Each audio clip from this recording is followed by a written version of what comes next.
Pentingnya mengenal diri sendiri agar hidupmu lebih gampang dan kamu semakin sayang pada dirimu sendiri. Anggap saja channel ini sebagai teman dekatmu, bukan untuk mengejar kesempurnaan, tetapi untuk tumbuh lebih baik. Ayo kita bahas dengan cara yang sederhana. Kapan pola pikir kita sebagai orang Indonesia menjadi jongkok?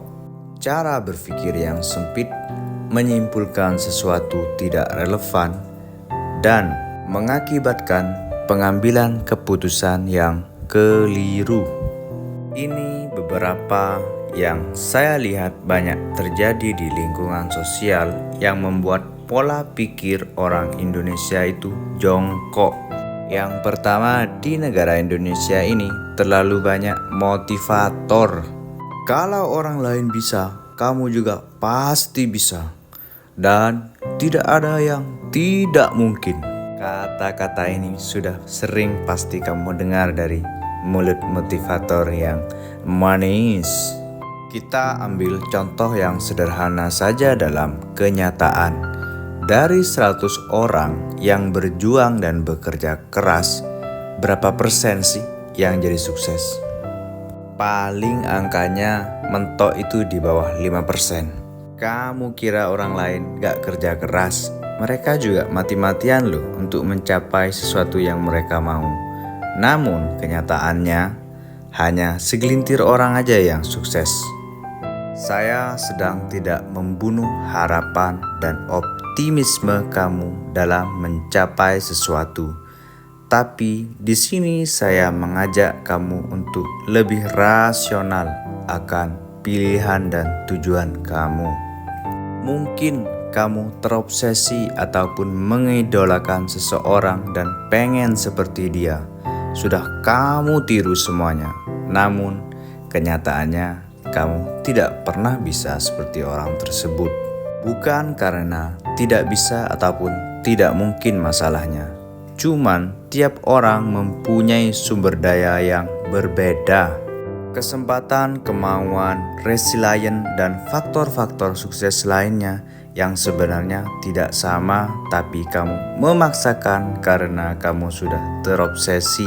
Jadi di kalangan masyarakat itu banyak motivator yang menanamkan keyakinan sukses pada diri kita, namun tidak sesuai dengan nilai yang kita punya. Mereka hanya jualan kelas rata-rata untuk mengambil uang kamu.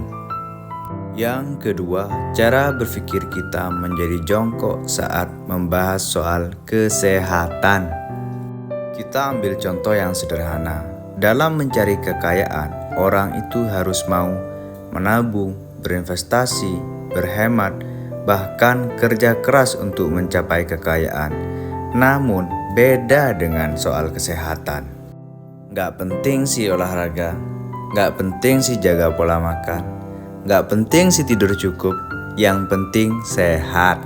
Kalau benda-benda yang rusak, mereka sangat rasional seperti motor rusak, mobil, ataupun kulkas, benda-benda yang bisa dibenerin. Mereka tahu cara benerinnya di mana, yaitu ke tukang servis ataupun bengkel. Namun dalam urusan kesehatan, cara berpikirnya sangat jongkok. Ada beberapa yang mengambil keputusan acuh gak acuh.